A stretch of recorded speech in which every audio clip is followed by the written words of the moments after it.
함께 나눌 말씀 에스겔 33장 1절에서 20절까지의 말씀입니다. 구약성경 1202페이지 에스겔 33장 1절에서 20절까지의 말씀 함께 읽도록 하겠습니다.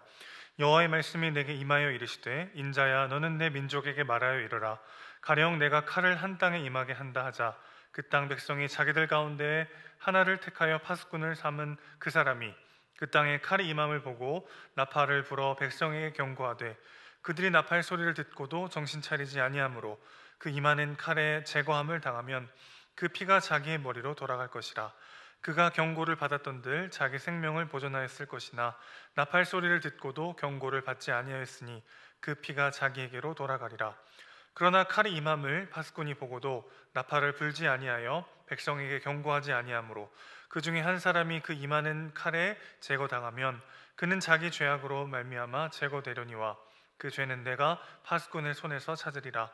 인자야 내가 너를 이스라엘 족속의 파수꾼으로 삼음이 이와 같으니라. 그런즉 너는 내 입의 말을 듣고 나를 대신하여 그들에게 경고할지어다. 가령 내가 악인에게 이르기를 악인아 너는 반드시 죽으리라 하였다 하자 내가 그 악인에게 말로 경고하여 그의 길에서 떠나게 하지 아니하면 그 악인은 자기 죄악으로 말미암아 죽으려니와 내가 그의 피를 내 손에서 찾으리라. 그러나 너는 악인에게 경고하여 돌이켜 그의 길에서 떠나라고 하되 그가 돌이켜 그의 길에서 떠나지 아니하면 그는 자기 죄악으로 말미암아 죽으려니와 너는 내 생명을 보존하리라. 그런즉 인자야 너는 이스라엘 족속에게 이르기를 너희가 말하여 이르되 우리의 허물과 죄가 이미 우리에게 있어 우리로 그 가운데에서 쇠퇴하게 하니 어찌 능히 살리요 하거니와 너는 그들에게 말하라. 주 여호와의 말씀이니라. 나의 삶을 두고 맹세하노니 나는 악인이 죽는 것을 기뻐하지 아니하고 악인이 그의 길에서 돌이켜 떠나 사는 것을 기뻐하노라. 이스라엘 족속아 돌이키고 돌이키라. 너희 악한 길에서 떠나라. 어찌 죽고자 하느냐 하셨다 하라. 인자야 너는 내 민족에게 이르기를 의인이 범죄하는 날에는 그 공의가 구원하지 못할 것이요 악인이 돌이켜 그 악에서 떠나는 날에는 그 악이 그를 엎드려뜨리지 못할 것인즉 의인이 범죄하는 날에는 그 의로 말미암아 살지 못하리라. 가령 내가 의인에게 말하기를 너는 살리라 하였다 하자 그가 그 공의를 스스로 믿고 죄악을 행하면 그 모든 의로운 행위가 하나도 기억되지 아니하리니 그가 그 지은 죄악으로 말미암아 곧 그 안에서 죽으리라.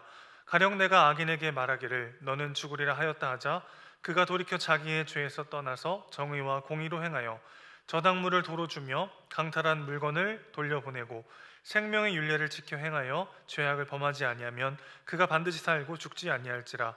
그가 본래 범한 모든 죄가 기억되지 아니하리니 그가 반드시 살리라. 이는 정의와 공의를 행하였음이라 하라. 그래도 내 민족은 말하기를 주의 길이 바르지 아니하다 하는도다. 그러나 실상은 그들의 길이 바르지 아니하니라.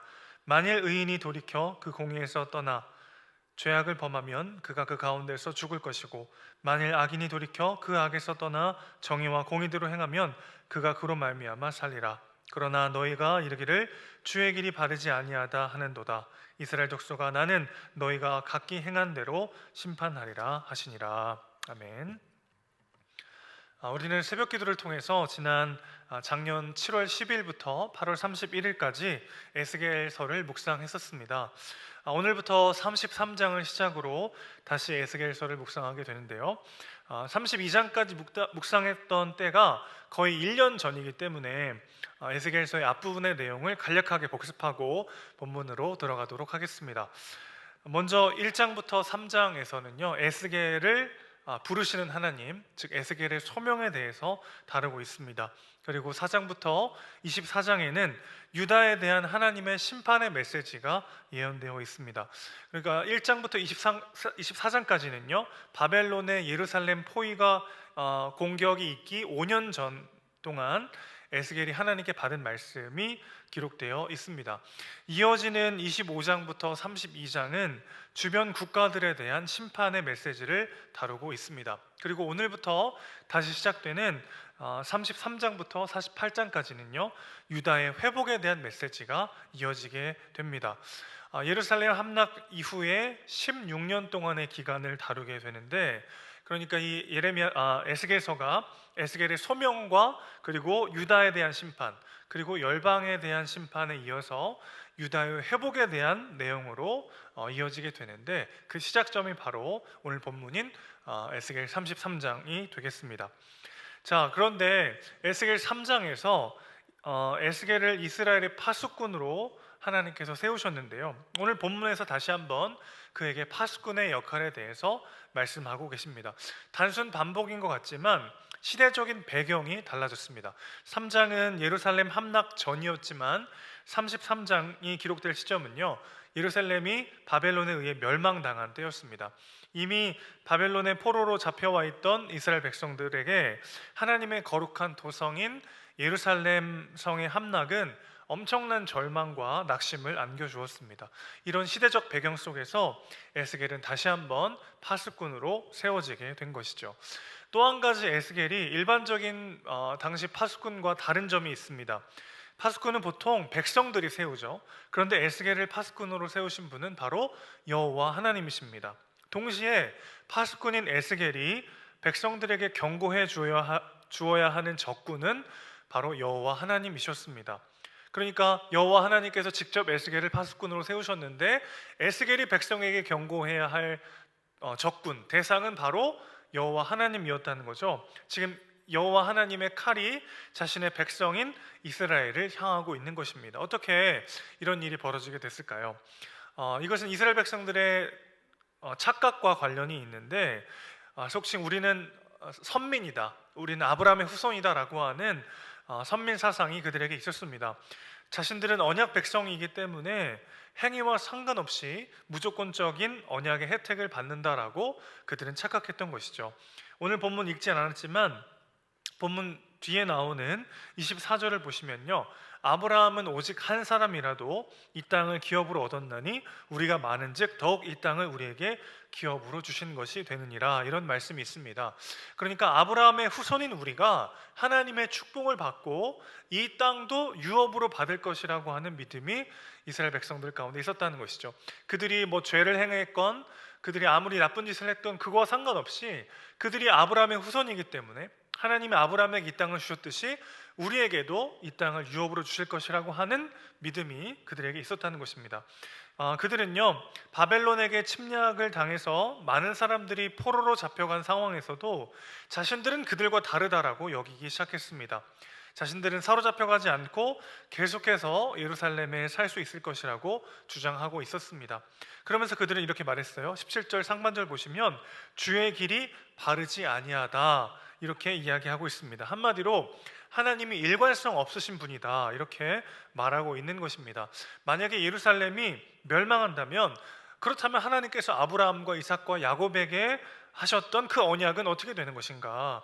하나님이 신실하지 않으신 것이다, 주의 길이 바르지 않은 것이다, 이렇게 억지를 부리고 있는 것이죠.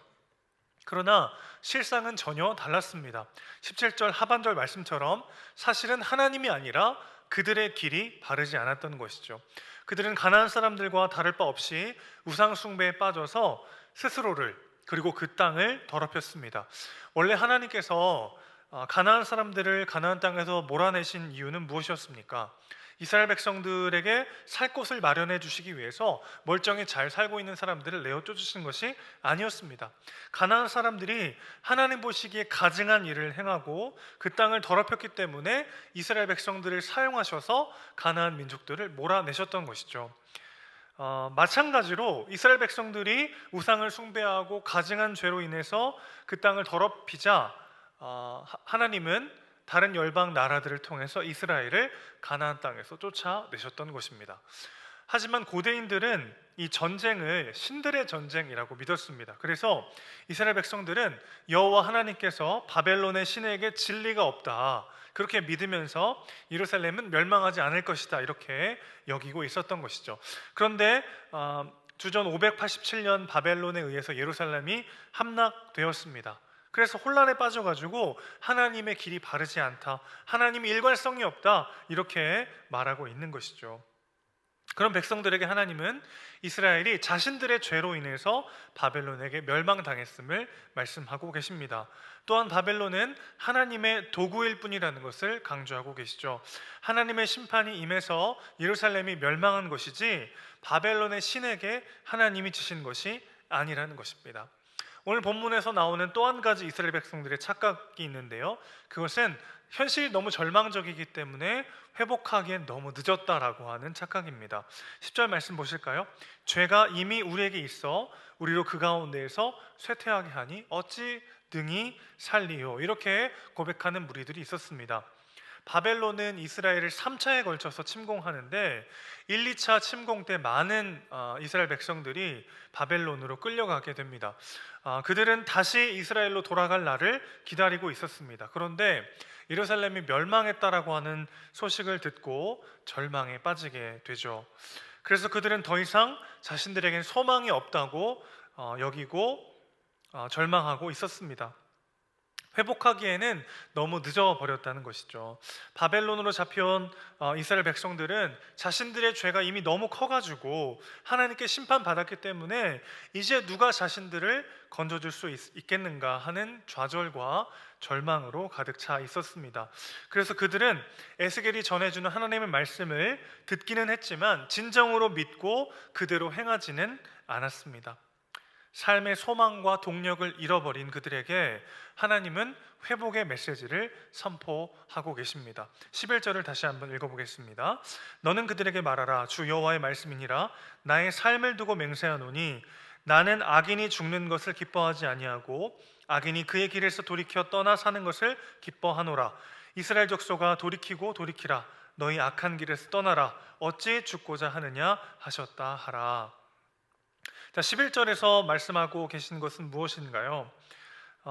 우리는 이 구절에서 돌이켜 회개하면 다시 용서해 주시고 회복시키시는 하나님의 신실하신 사랑을 보게 됩니다. 이어지는 구절들을 보면요, 분명 의인이라고 할지라도 죄를 행하면 그 죄 안에서 죽을 것이라고 말씀하시죠.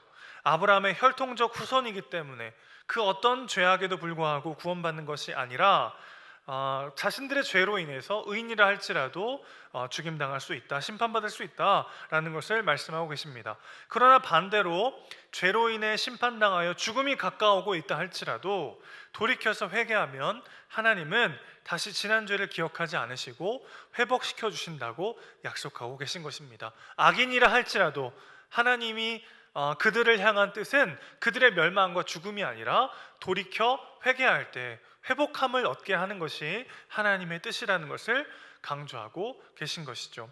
자, 이렇게 나라가 멸망하는 비극적인 상황 앞에서 이스라엘 백성들은 두 가지 극단으로 향하고 있습니다. 한쪽은요, 자신들은 절대로 망하지 않을 것이고 자신들은 아브라함의 후손이기 때문에, 언약 백성이기 때문에 그 어떤 것도 자신들을 무너뜨릴 수 없다고 굳게 믿으면서 현실을 외면하고 있었습니다. 또 반대 극단에서는요, 절망적인 현실에 눌려가지고 다시 돌이켜 회개할 때 모든 것을 하나님께서 회복시키실 것이라는 것을 바라보지 못하는 그런 한쪽의 부류가 있었죠. 참, 우리도 고난과 어려운 현실이 딱 다가오면 이 둘 중 하나의 극단으로 치우치기가 참 쉬운 것 같습니다. 고난 가운데 우리는 너무나도 쉽게 이건 나의 죄와 상관없어, 이거는 나랑 관련 없는 일이야 라고 그냥 치부해 버리기가 쉽죠. 반대로 어떤 어려움이 딱 찾아오면 이게 내 죄 때문인가? 이게 내 연약함과 부족함 때문인가? 하나님이 나를 치시나? 그렇게 절망과 한숨 속에 빠져들기도 쉽습니다. 아무도 나를 구원할 수 없고 아무것도 이제 소망이 없고 나는 이제 끝났다라고 너무 쉽게 절망해 버리고 마는 것이죠. 이 두 극단에서 오늘 에스겔은 파수꾼으로서 하나님의 말씀을 선포하고 있는 것입니다. 환난과 어려움 가운데 우리는 스스로를 돌아보면서 하나님과의 올바른 관계 안에 있는지를 점검해 보아야만 합니다. 나는 하나님을 믿는 사람이기 때문에 그 어떤 환난과 고난과는 상관없는 사람인 것처럼 여기는 것이 아니라 스스로를 겸비하여 하나님과의 관계를 돌아보는 시간으로 삼는 것이 중요하다는 것이죠. 동시에 어떤 실패와 고난이 다가오면 절망과 낙심 가운데 빠져버리는 것이 아니라 그 가운데서도 하나님을 붙잡을 때 다시 한번 은혜 주시고 회복시키시는 하나님을 기억해야 될 줄로 믿습니다.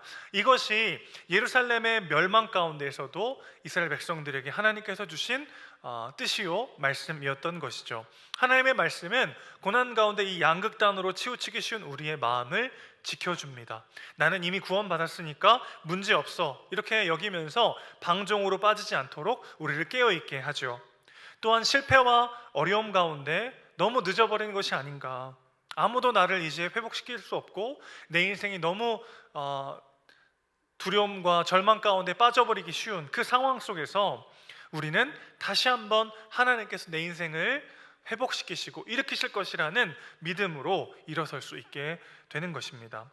쉽지 않은 일상 가운데서도 오늘 우리에게 주신 이 생명의 말씀을 통해서 다시 한번 삶의 중심을 잡는 우리 모두가 되었으면 좋겠습니다. 힘들고 어려운 일상을 살아가다가 내 죄와 내 허물과는 상관없는 일이야, 그렇게 방종으로 빠지지 않고 반대로 모든 것들이 다 내 죄 때문이고 내 실패와 연약함 때문이라고 여기는 그런 두려움과 절망으로 빠지지 않고 말씀을 우리 삶의 기준 삼아 그 생명의 말씀이 우리의 삶을 이끌어가는 진정한 승리의 삶을 살아가는 우리 모두가 되시기를 주님의 이름으로 축원합니다. 기도하겠습니다. 하나님 아버지, 예루살렘이 멸망하는 그 고난 가운데 어떤 이들은 자신들이 아브라함의 후손이기 때문에 그 어떤 것도 자신들을 건드릴 수 없다고 그렇게 현실을 부정하며 살아가기도 했고, 또 어떤 이들은 그 현실에 너무 눌려서 이제 소망이 없다는 그 절망과 낙심 가운데 빠져서 살아가는 이들도 있었습니다. 고난 앞에 우리의 반응도 어쩌면 비슷할 수 있다는 것을 다시 한번 깨닫습니다. 이 고난 앞에 나는 마치 내 죄와 허물이, 내 연약함이 아무런 상관없는 것처럼, 이 고난이 나와는 상관없는 것처럼 현실 속에 나 자신을 바라보지 못하고 있거나, 아니면 그 현실에 너무 눌려서 마치 이 모든 것들이 내 죄 때문에 일어난 것이고 마치 이 모든 고난과 어려움이 나의 부족함 때문에 일어난 것처럼 절망하고 낙심하고 있지는 않습니까? 오늘 파수꾼으로 에스겔을 부르시면서 그 양극단에 빠져있는 이스라엘을 깨우셨던 하나님은 오늘도 우리에게 말씀하신 줄 믿습니다. 이 힘들고 어려운 현실이 이어지는 가운데 주님, 우리 스스로를 돌아보게 하시고 겸손하게 하나님과의 관계가 온전히 이루어지고 있는지를 돌아보는 시간 갖기를 소원합니다. 반대로 나의 연약함과 실패, 또 현실의 어려움에 짓눌려서 아무도 나를 회복시킬 수 없다라고 그렇게 절망하는 것이 아니라 이 가운데에서도 하나님 붙잡고 다시 한번 일어서 승리하며 나아가는 우리 모두가 될 수 있도록 주여 도와주시옵소서. 그렇게 하나님의 말씀을 우리의 심령의 중심에 아로새기고 그 말씀의 중심을, 우리의 삶의 중심을 두고 그 말씀이 이끄는 영원한 생명의 길로 나아가는, 그렇게 또 한 주 넉넉히 살아내는 우리가 될 수 있도록 아버지 함께하여 주시옵소서. 우리의 사랑이시고 주인이신 예수님의 이름으로 기도합니다. 아멘.